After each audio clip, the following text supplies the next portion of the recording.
Hello viewers, আমার হাতে দেখছেন একটা Oppo A16। এই ফোনটা হচ্ছে কাস্টমার চার্জে দেওয়া অবস্থায় ডেট হয়ে গেছে। তো বর্তমানে ডেট অবস্থায় আছে। তো প্রথমে আমি ব্যাটারিটি ডিসকানেক্ট করে দেখছিলাম যে ভোল্টেজ ঠিক আছে কিনা। দেখলাম যে ব্যাটারিতে ফুল চার্জ রয়েছে এবং ফোনটি চার্জে লাগিয়ে দেখলাম এখানে কোনো মান নেই। তো দেখুন আমি কিভাবে সমাধানটা করি। তো চলুন ভিডিও শুরু করা যাক।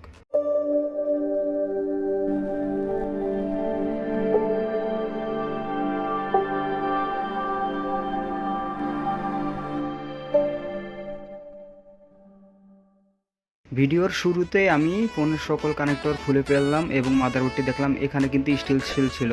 তো সেটা তুলে এই যে কালো ডায়োডটা আছে, এই কালো ডায়োডটা দেখবেন অনেক সময় পুড়ে যায়। তো এটা চেঞ্জ করে দেখবেন যে হয় কিনা।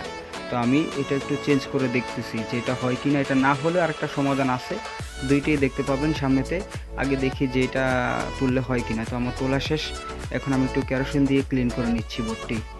তো এখন দেখুন বোর্ডটি কিন্তু একবার ক্লিন হয়ে গেছে। তো আমি বোর্ডটি মোবাইলে লাগিয়ে একটু চেক করে নিচ্ছি যে ফোনটি অন হয় কিনা। আমি কিন্তু পাওয়ার বাটন চেপে ধরলাম, ফোনটি কিন্তু অন হয়নি। তো এখন একটু চার্জার লাগিয়ে দেখবো যে ফোনটি অন হয় কিনা। দেখুন ফোনটি কিন্তু অন হয়নি। তো এখন আমরা পুনরায় বোর্ডটি খুলে সেকেন্ড স্টেপ যেটা বলেছিলাম সেই স্টেপে চলে যাব। তো এখানে খেয়াল করুন, এই যে মোটা একটা ক্যাপাসিটর রয়েছে, এটা শর্ট হলে কিন্তু এটার আশেপাশে সকল ক্যাপাসিটর শর্ট হবে। তো আমি একটু এটা তুলে দেখছি যে আমার আসলে এই কাজটা হয় কিনা বা ফোনটা অন হয় কিনা। তো এখন দেখতেই পাচ্ছেন আমি কিন্তু সুন্দর মতো ক্যাপাসিটরটা উঠিয়ে ফেলেছি, কোনো লাইন মিসিং কিন্তু হয়নি, যাতে পরবর্তীতে প্রয়োজনে আবার লাগানো যায়। তো এখন আমি পাওয়ার বাটনটি চাপার সাথে সাথে দেখুন আলহামদুলিল্লাহ ফোনটি কিন্তু অন হয়ে গেছে এবং ক্যাপাসিটরটি কিন্তু জায়গাতে নেই, আমি কিন্তু তুলে ফেলেছি। তো আল্লাহর রহমতে টাচ স্ক্রিনও সুন্দর মতো কাজ করতেছে। তো সবশেষে একটা কথাই বলবো, ভিডিওটি ভালো লাগলে অবশ্যই শেয়ার করে পাশে থাকবেন। ধন্যবাদ।